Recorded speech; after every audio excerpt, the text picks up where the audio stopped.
Good morning बच्चों, अड्डा 21 में आपका आज फिर से स्वागत है। मैं श्याम कुमार ठीक हूँ। उम्मीद करता हूँ आप लोग भी ठीक होंगे। नंबर सिस्टम का 4 वीडियो ऑलरेडी डला हुआ है, आज 5वां वीडियो डलने जा रहा है। ठीक है, तो आज का जो सेशन रहने वाला है वो रैकरिंग से रिलेटेड रहने वाला है। रैकरिंग क्या है और इसका यूज नंबर सिस्टम में क्या है, मैथ में इसका यूज क्यों पड़ा, मतलब इसका उपयोग क्यों करना पड़ा, ये है क्या, पहले उसके बारे में जानते हैं। ठीक है, अब समझिए। सेशन स्टार्ट करने से पहले मैं आपको बता दूं कि ये जो आपका पूछा जाता है बैंक, एसएससी, रेलवे और जितने भी जनरल कंपटीशन के एग्ज़ाम हैं सभी में ये आपका रैकरिंग का जो एक टॉपिक है नंबर सिस्टम का, ये पूछा जाता है। ठीक है, तो इसको आप अच्छे से बढ़िया से पढ़िएगा और बार बार देखिएगा वीडियो को। ठीक है, चलिए स्टार्ट करते हैं। देखिए, सबसे पहले देखिए नंबर रैकरिंग का जो यूज होता है, ये इसका उपयोग रिपीटेशन को रोकने के लिए होता है। जैसे कि मान लीजिए एक एग्जांपल के तौर पे हम आपको बताते हैं। एग्जांपल ये है कि 10 में आपको 3 से भाग लगाना है। 10 में आपको किससे भाग लगाना है? 3 से भाग लगाना है। तो हमको क्या करना होगा, मान लीजिए हम 10 में किससे भाग लगा रहे हैं? 3 से भाग लगा रहे हैं। तो 3 बार में देखिए 9 लगेगा। अब रेस्ट आ गया 1, तो दशमलव देंगे। ठीक, 1 0 लगाइए, फिर 3 तिहाई 9, फिर आप देखिएगा 1 आएगा, फिर 0 दीजिए, फिर 3 तिहाई 9, फिर 1 आ जाएगा, फिर 0 दीजिए, फिर 3 तिहाई 9। और ये प्रोसेस जो है आपका चलता रहेगा इनफाइनाइट तक, मतलब ये कटेगा ही नहीं। तो आप क्या देख रहे हैं कि जब आपको 10 में 3 से भाग लगाना होता है तो आप देखते हैं 3.333 और ये आगे चलता रहेगा, ये कटेगा नहीं। तो ये जो नंबर का रिपीटेशन हो रहा है, आप 3 का जो देख रहे हैं रिपीटेशन है, इसी रिपीटेशन को रोकने के लिए रैकरिंग का उपयोग किया गया है। तो इसको आप क्या लिख सकते हैं? 10/3 को इसको आप लिख सकते हैं 3.3 पर रैकरिंग। समझ लीजिए 3.3 पर रैकरिंग है। चूँकि एक संख्या का रिपीटेशन 3 का हो रहा था, इसलिए हम 3 पे रैकरिंग दी। अगर 3 4 का रिपीटेशन होता तो 2 नंबर पे रैकरिंग देते। तो उम्मीद करते हैं आपको ये चीज़ तो ज़रूर क्लियर हो गया होगा कि रैकरिंग का उपयोग क्यों किया जाता है। आज के बाद अगर कोई पूछेगा तो बता दीजिएगा कि रैकरिंग का उपयोग संख्या के रिपीटेशन को रोकने के लिए किया जाता है। क्लियर? चलिए, अब रैकरिंग से रिलेटेड क्वेश्चन कैसे बनते हैं और उसको कैसे बनाते हैं। तो जनरली देखिए हम लोग रैकरिंग को 4 भागों में बांटते हैं, 4 टाइप में। उन चारों टाइप को जो है आज विस्तार से हम लोग पढ़ेंगे एग्जाम्पल से। ठीक है, तो सबसे पहले टाइप 1 है। ठीक है, टाइप 1 में पहला एग्जाम्पल आप लीजिए। देखिए, मैं एग्जाम्पल दे के बताता हूँ और इसी में ज़्यादा विश्वास करता हूँ कि बच्चे अच्छे से समझते हैं। ठीक है, बिना एग्जाम्पल के मैं आपको थ्योरी दे दूँगा तो उससे आप अच्छे से बेहतर तरीक़ा से नहीं समझ पाइए, इसलिए मैं पहले एग्जाम्पल देता हूँ। ठीक है, उसके बाद ही थ्योरी लिखाता हूँ। ठीक है, एग्जाम्पल से आप बढ़िया से समझ पाइएगा। ठीक, अब समझिए 0.43 है। 0 कितना है? 43 है। अब इस पे मान लीजिए कि आप क्या कर दिए, रैकरिंग दे दिए, सभी पे रैकरिंग दे दिए। तो कितने डिजिट पर रैकरिंग है? 2 डिजिट पे। कितने डिजिट पे? 2 डिजिट पे। तो सबसे पहला काम क्या होता है कि जो लिखा है, रैकरिंग को भी भूल जाइए, जो लिखा है उसको लिख लेना है। तो 43 लिखा था, 43 को हमने लिख लिया, बटा कीजिए। अब नीचे में जितने डिजिट पर रैकरिंग होगा उतना 9 लिख दीजिए। यही आपके प्रश्न का आंसर हुआ, टाइप 1। समझ में आया? एक और एग्जांपल समझिए 0.4321 और सभी पे रैकरिंग है। ठीक है, सभी पे क्या है? रैकरिंग है। अब मैंने पहला लॉजिक क्या बताया कि सभी को लिख लेना है, तो चलो सभी को लिख देते हैं 4321। ठीक है, अब नीचे बटा कीजिए और कितने डिजिट पे रैकरिंग है? 1 2 3 4, 4 पे है तो नीचे 4 9 डाल दीजिए। आपके क्वेश्चन का आंसर आपको मिल गया। तो ये टाइप 1 है। उम्मीद करते हैं ये समझ में आ गया होगा। ठीक है, अब देखिए टाइप 2 क्या है, इसी से जोड़ के हम बताते हैं टाइप 2 क्या है। तो टाइप 2 में ज़्यादा का अंतर नहीं है टाइप 1 और टाइप 2 में, समझिएगा। एग्जाम्पल से 0.43 है, 0.43। अभी आप टाइप 1 में क्या देखें कि 0.43 दोनों डिजिट पे रैकरिंग था और इसमें आप क्या देख रहे हैं 0.43 है, किसी पे रैंक रिंग नहीं है, तो हम एक डिजिट पे रैंक रिंग दे देते हैं। तो एक डिजिट बचा पड़ा है, यहाँ पे दोनों डिजिट पे रैंक रिंग था, टाइप 2 में कोई एक डिजिट बचा है। ठीक है, तो हम क्या करेंगे कि सबसे पहला काम आपका है कि सभी संख्या को लिख देना, तो लिख दीजिए आप। अब क्या करना है, जब आप सब संख्या लिख लेते हैं तो आपको ये भी ध्यान रखना होगा यहाँ पे कि कितने नंबर पे रैंक रिंग नहीं है। जिस नंबर पर रैंक रिंग नहीं है वो माइनस हो जाएगा। ठीक है, ऊपर का काम खत्म हो गया। अब नीचे आइए, कितने नंबर पे रैंक रिंग है, तो एक नंबर पे, इसलिए 1 9 होगा। जितने नंबर पे रैंक रिंग नहीं है उतना 0 होगा। फिर से समझिए इस चीज़ को, पहले पूरे नंबर को हमने लिख लिया, जिस पे रैंक रिंग नहीं था उसको माइनस कर लिया। ठीक है, उसके बाद जिस पे रैंक रिंग था उतना 9 रखा। ठीक है, और जितना डिजिट पे रैंक रिंग नहीं था उतना 0 रखा।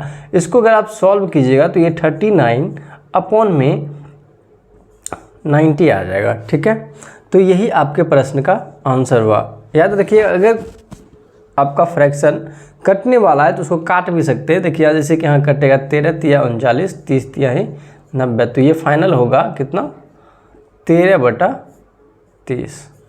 ठीक है, उम्मीद करते हैं ये जो टाइप 2 है आपको समझ में थोड़ा बहुत आया होगा। और भी बहुत सारा एग्जाम्पल लेते हैं, ज़्यादा समझ में आएगा। ठीक है, टाइप 1 आप समझ गए होंगे, इसलिए इसको हम हटा रहे हैं। देखिएगा दूसरा एग्जाम्पल समझिए। मान लेते हैं कि हम इस तरह से लेते हैं, कोई डिजिट लेते हैं।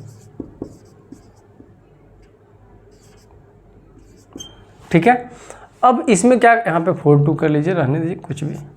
अब मान लीजिए कि यहाँ पे 2 डिजिट पे हम रैंक रिंग देते हैं। कितने डिजिट पे, 2 डिजिट पे। तो सबसे पहला काम आपका होता है कि जितने भी नंबर्स हैं उसको लिख लेना होता है। लिख लिए। अब जिस पे रैंक रिंग नहीं है उसको क्या कर लेते हैं हम, माइनस कर लेते हैं। उसको क्या कर लेंगे, माइनस कर लेंगे।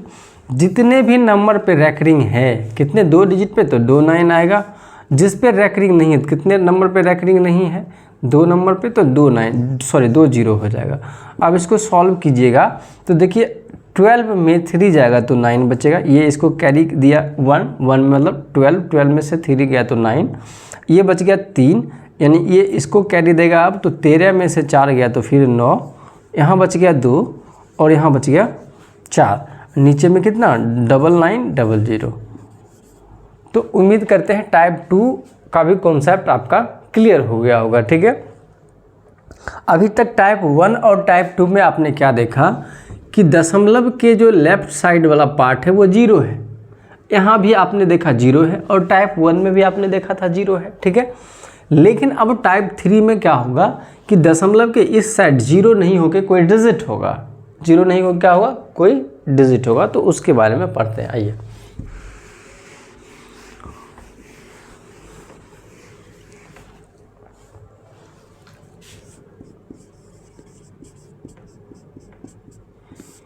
देखो अब टाइप 3 क्या है, अब समझते हैं इसको एग्जाम्पल से।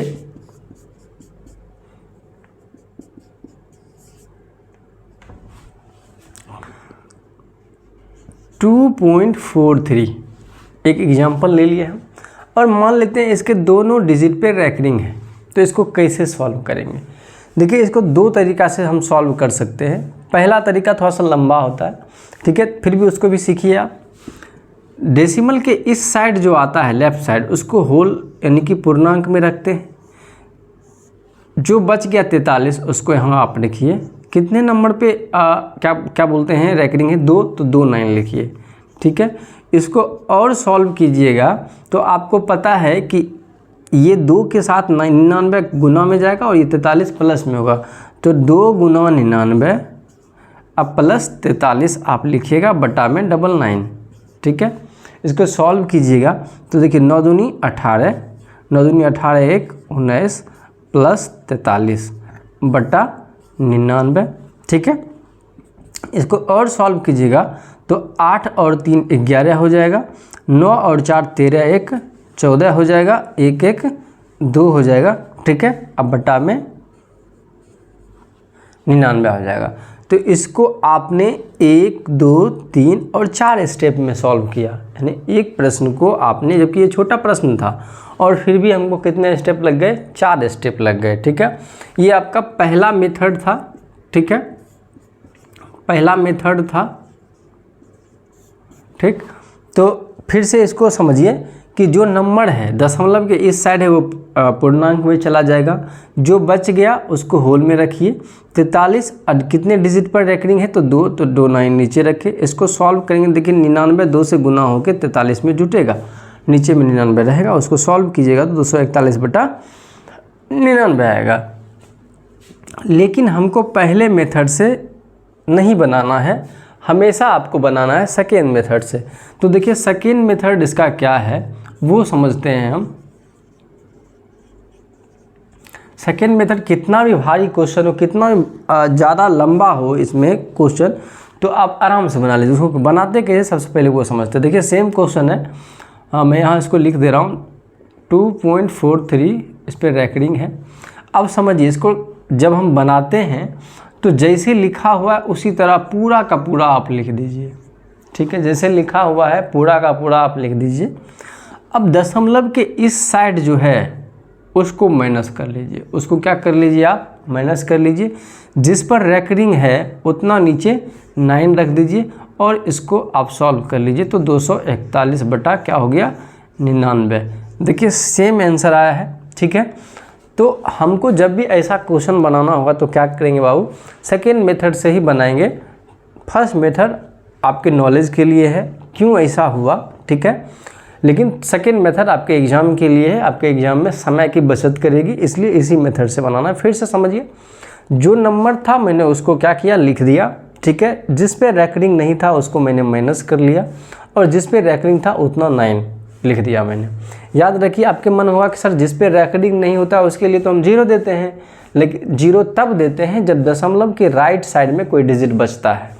लेफ्ट साइड में अगर दशमलव के लेफ्ट साइड में यानी कि इस बगल दशमलव के इस साइड में अगर कोई नंबर है, अगर उस पर रेकरिंग नहीं है तो समझ लीजिए कि उसके लिए 0 नहीं आता, वो सिर्फ माइनस होता है। ठीक है, कॉन्सेप्ट क्लियर हो गया होगा। चलिए 1-2 एग्जाम्पल और लेते हैं हम।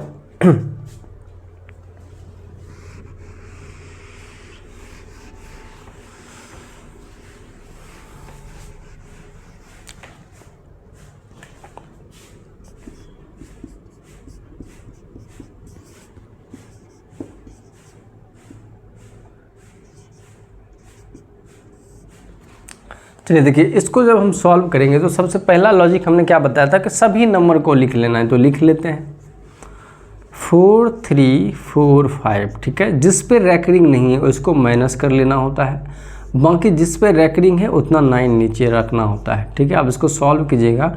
देखिए 4 3 4 4 3 4 5 में से 4 गया तो 1, नीचे में आएगा 999। तो यही प्रश्न का आंसर हो गया। तो कितना आसान है, रेकरिंग टॉपिक बहुत ही हार्ड है। ठीक है, ऐसा बोला जाता है, लेकिन मेरे हिसाब से अगर आप चलिएगा तो रेकरिंग इतना आसान टॉपिक कोई टॉपिक नहीं है, इसको अगर आप अच्छे से पढ़ते हैं तो। ठीक है, अब टाइप 4 में हम लोग चलते हैं। टाइप 3 में 3 एग्जाम्पल से मैंने आपको समझाया, उम्मीद करते हैं अच्छे से समझ गए होंगे। फिर भी आप वीडियो को रोक के बार बार जो है आप उसको देखिए, ठीक है, और उस पर प्रैक्टिस कीजिए, अच्छे से और ज़्यादा समझ में आएगा। टाइप 4 में आते हैं। देखिए टाइप 4 क्या कहता है,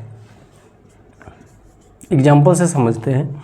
मान लीजिए इधर 2 है, इधर 4 3 है। ठीक है, तो इससे पहले आप क्या देखते थे कि दशमलव के राइट साइड में जो भी था टाइप 3 में उस सब पे रेकरिंग था, लेकिन यहाँ पे किसी एक डिजिट पे रेकरिंग होगा। तो मेरा काम क्या होगा समझिए, पहला काम तो सभी को लिख देना होता है, लिख दिए। अब यहाँ पे देखिए कितने नंबर पे रेकरिंग नहीं है, तो दशमलव के इस साइड 2 नंबर है और दशमलव के इस साइड 1 नंबर है।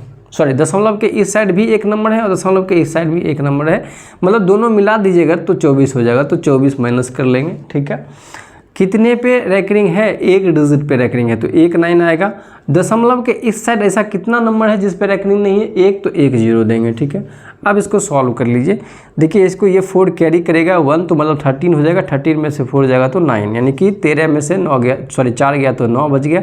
इधर 3 बचा, 3 में से 2 गया तो 1 बचा, इधर 2। ठीक है, और यहाँ बच जाएगा 90, और यही आपके प्रश्न का क्या हो गया, आंसर हो गया। तो उम्मीद करते हैं टाइप 1 का पहला एग्जाम्पल आपको टाइप 4 का पहला एग्जाम्पल आपको समझ में आएगा। एक दो और एग्जाम्पल इसमें लेते हैं, ठीक है।